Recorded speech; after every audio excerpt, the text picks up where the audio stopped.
And this is done not just through innovations in information technology, but also through the design of incentive systems, which has traditionally been the domain of economics.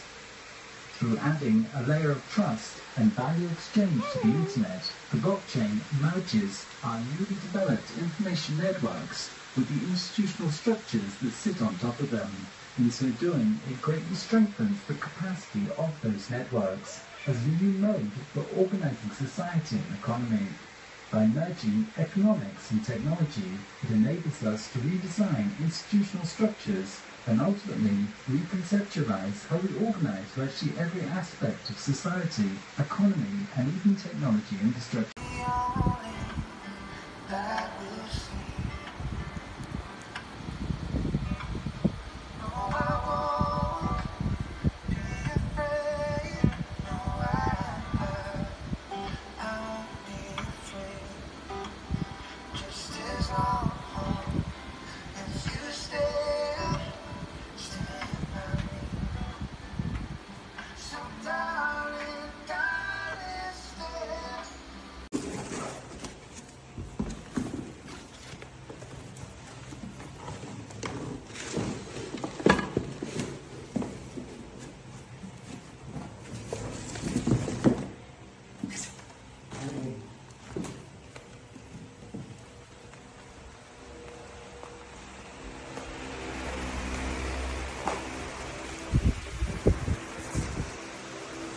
Kwantuwa si dito niya.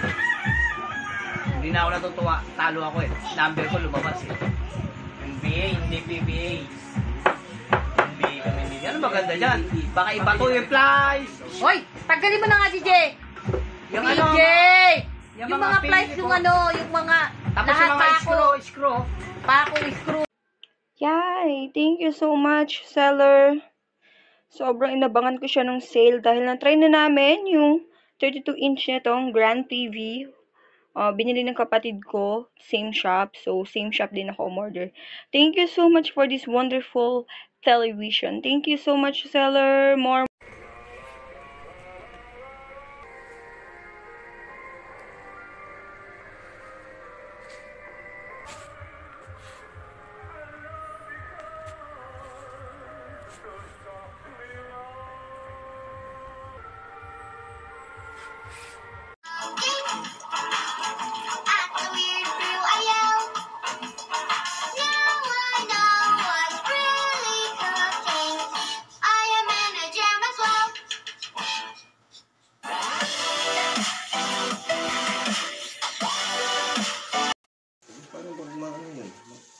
Hindi pwede niya ipapalit kahit ang mga iniilalag na, no?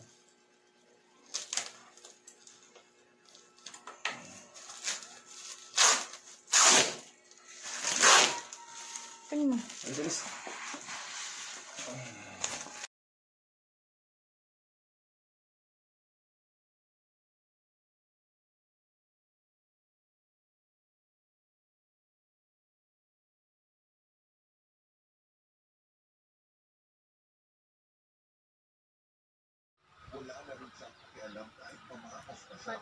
Grabe. Paras ang damig di, gini. Bukod patas nung 42 gali mas lapad pa gali. Grand. Sige, saksak niyo rin na ba yung pan.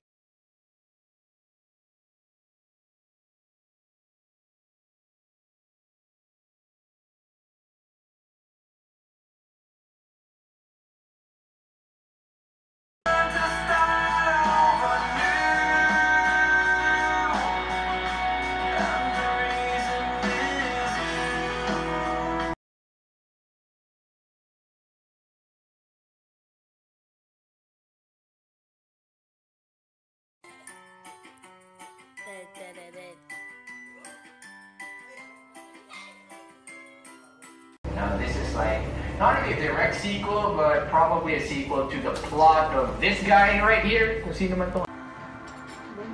Dino siya, shit. Di mo ikadagat din. Surat yung mata, ano petsa, ano katak-katak mo. Ganda! Lino!